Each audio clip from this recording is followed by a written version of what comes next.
Greetings, Assassins!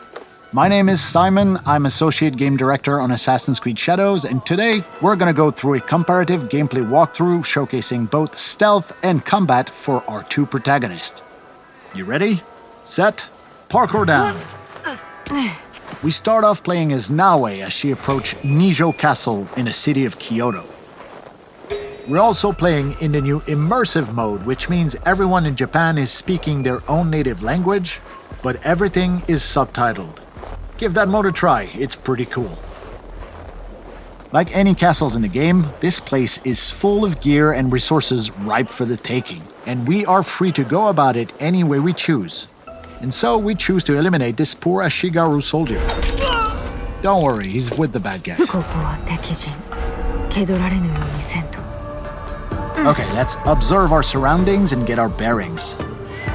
We've got one Ashigaru working the haystack, another on patrol back there, and we've got a samurai daisho right here, which could be a challenge.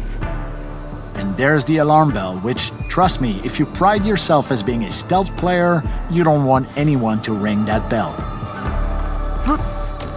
Although we're safe right now using the rooftops, Nijo Castle is fairly flat compared to most other castles. If things go awry and we have to disappear in a hurry, it's gonna be harder here because the roofs are just not that high. So we are gonna take our time. Yeah, the samurai daisho is by far the most dangerous enemy in this area. And since we have a tanto equipped, this is a perfect setup for a double air assassination.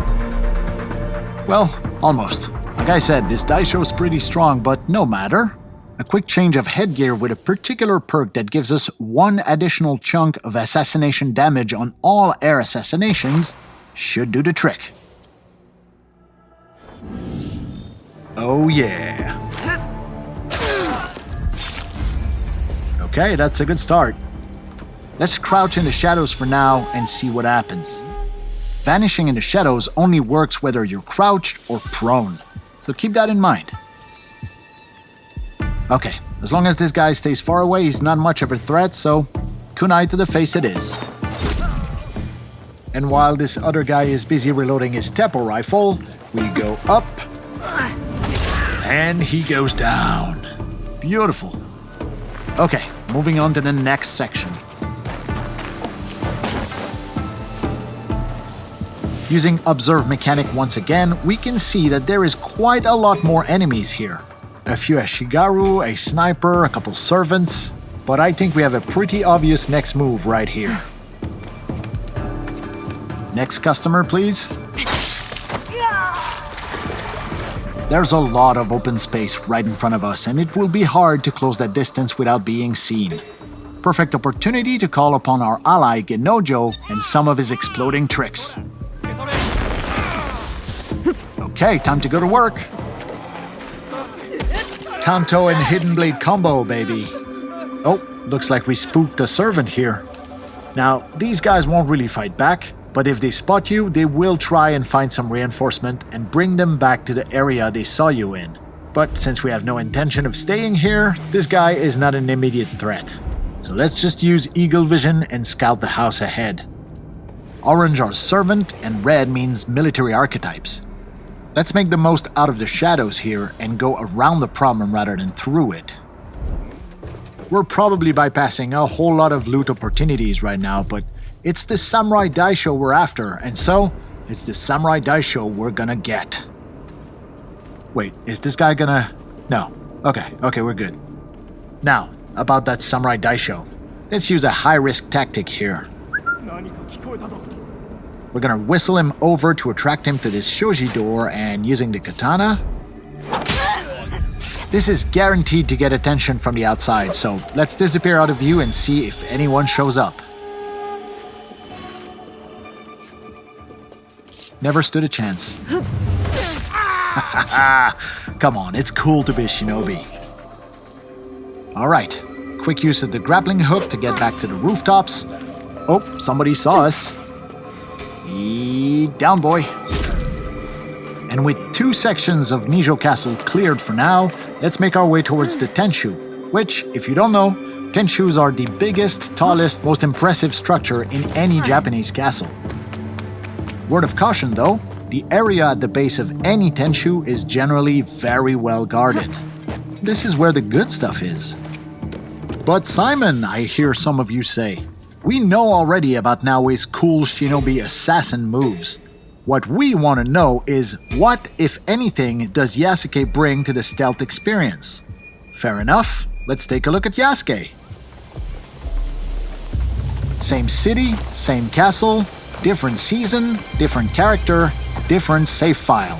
For all intents and purpose, we're restarting the whole thing using Yasuke with a purpose-built stealth and archery setup. Worth pointing out that we're not using his typical samurai armor here. Clearly not as nimble as Naoe, Yasuke still has a pretty respectable amount of traversal skills as long as we read the world differently than we do when we play Naoe. And aiming at his Ashigaru soldier with predictive damage, we can see that he's gonna survive this shot although his armor's gonna break. Switching to silent arrows bypasses armor and guarantees the kill. He never saw it coming. Yasuke can generate a lot of sound while moving through the environment, so choosing where, and more importantly, when to drop is going to be crucial as we make our way through Nijo's courtyard. Taking a calculated risk here. Okay, we're good. Yasuke not having a hidden blade means that his types of kills are badass and very noisy, so you want to space them out as well to avoid unwanted attention. Here is the first Samurai Daisho in this Yasuke stealth run. And I think he just noticed his buddy is missing a head. Welcome to the club.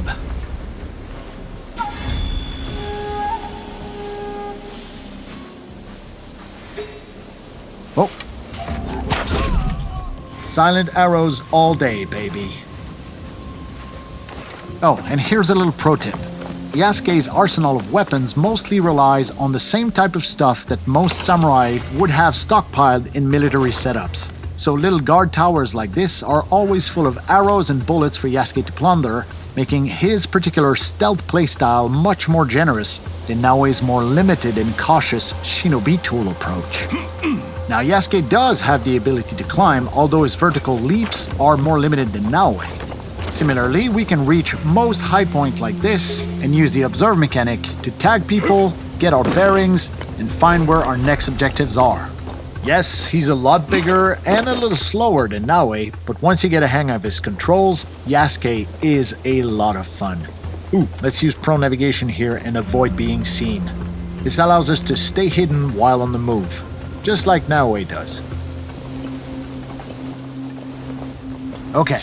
For the section up ahead, we're gonna call in our second ally, the poison specialist Oniyuri, who has the ability to put multiple enemies to sleep.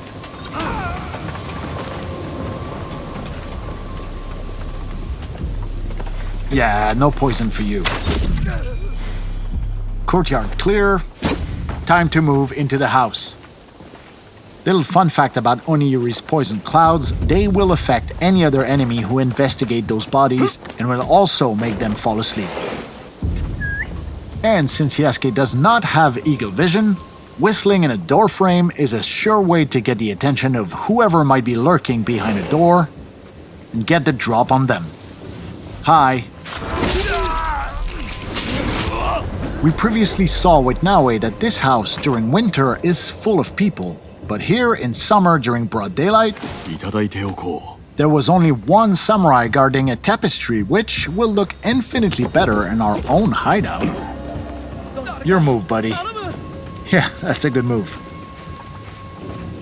Okay, moving on to the next section here. Hold on, we're gonna get some elevation first and get our bearings. Let's use this crate here. And let's get a feel for the neighborhood. Let's take down the alarm bell just to be safe. Because I can't shake the feeling that stealth with Yasuke might be coming to a close here. Okay, we have their attention now. Now, we're not wearing the most efficient armor for an open fight, so we're gonna switch the Yumi bow for the Kana bow. That gives us a much better insurance policy in an open fight like this.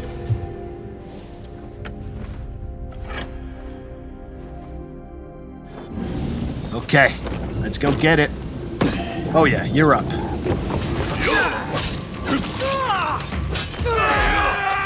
That's one down. Here. That's two. Whoa. Yeah, you should have made that shot. That is three down. And I think it's Kanabo time, baby. This thing hits hard, but it is slow, so we have to be precise here. Give me some space, will ya? Next few hits are gonna be critical here. Oh. Backbreaker ability. Nicely done here. Now, each area in this castle is its own little gameplay pocket. So as long as no one rings the alarm bell, it means that other nearby pockets will not interfere, even when we opt for open combat like this. Time to switch back over to Naoe and see what a more aggressive open combat playstyle looks like with her.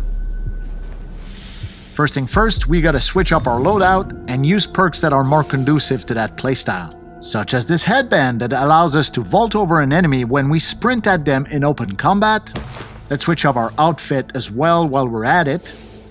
Yeah, we don't have a good perk reason to equip this right now, but I kinda like this one, so life's about taking risks, man. And we're also going to swap the Tanto Hidden Blade combo in favor of the more versatile Kusarigama.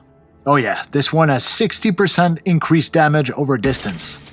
Okay, let's put that to good use. And I think I see our first victim here. Whoa, whoa, whoa, whoa, whoa. Okay, that must be a servant. Gotcha.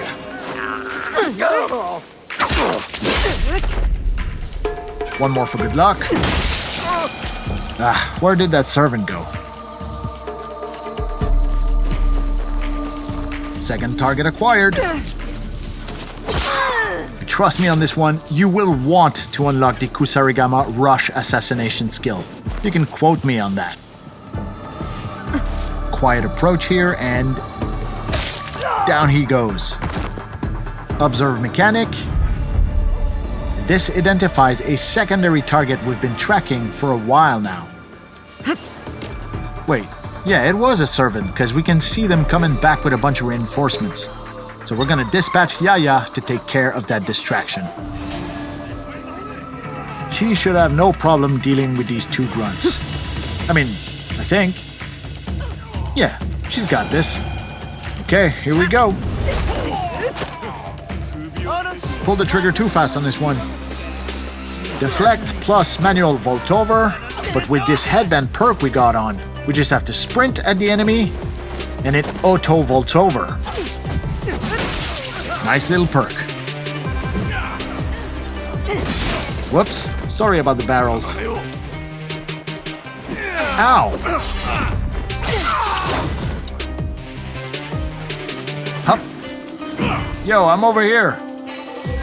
And catch. Okay then, have some of this.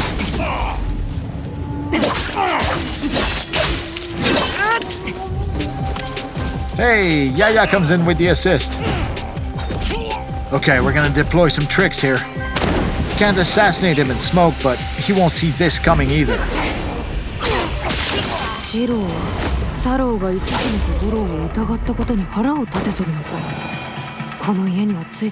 Yeah, you tell me. Don't worry, it'll all make sense once you get your hands on the game. For now, let's take a look at the very top of this Tenchu, where this white dot represents the unique Samurai Daisho chest from this castle. Using the grappling hook, it's pretty easy to hook up on those large overhangs and make climbing the exterior of a Tenchu pretty much a breeze for Naoe. That being said, we're bypassing quite a few loot opportunities right now. There is more than 30 unique castles in the game, and each of them comes with their own Daisho chest, which only unlocks once you deal with all the Samurai Daishos stationed within that castle. We're not talking about random loot drops either. Every single daisho chest contains bespoke, handcrafted, legendary gear, either for Naoe or Yasuke, all of it some of the best loot you'll find anywhere in Assassin's Creed Shadows. Let's have a look at the beautiful skyline of Kyoto on a brisk winter morning.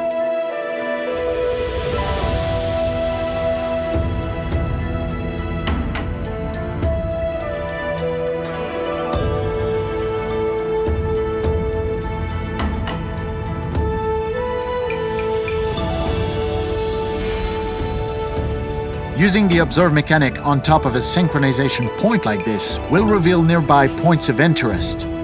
Up to us to place markers as we see fit to further our exploration of Japan.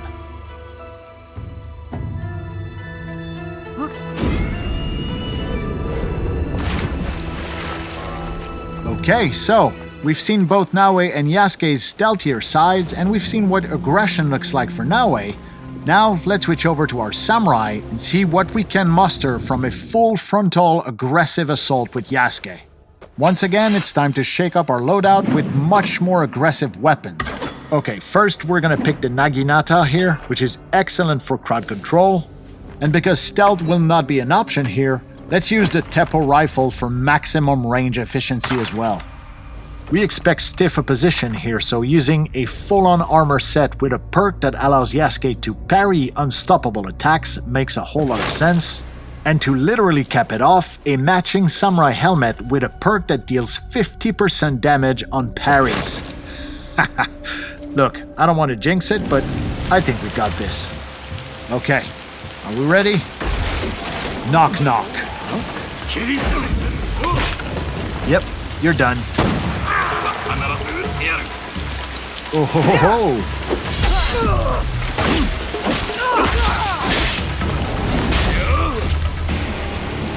Alright, who's next?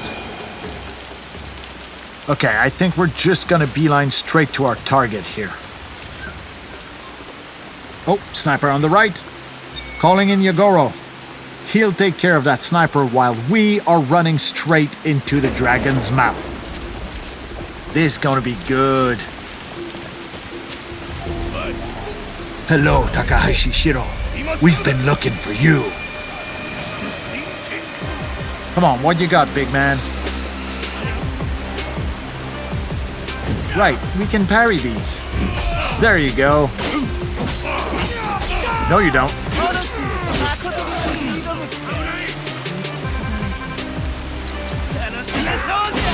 He's down. It's you and me, pal. Armor break. So now that he has no armor, we're chipping away at his health. And here we go.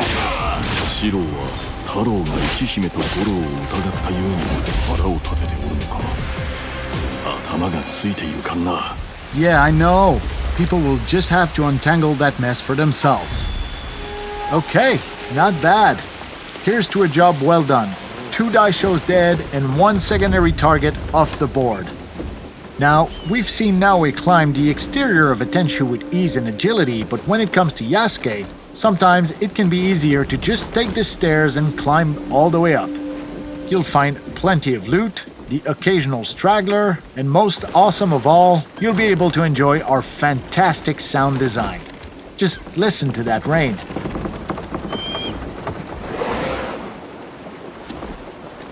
It's awesome. Okay, up the ladder and onto the last floor here. There's the same Samurai Daisho chest we previously talked about. That delicious handcrafted legendary gear. And before we leave, please allow me to indulge myself and take one last look at the beautiful city of Kyoto and its mountainous surrounding landscape during the bountiful summer months.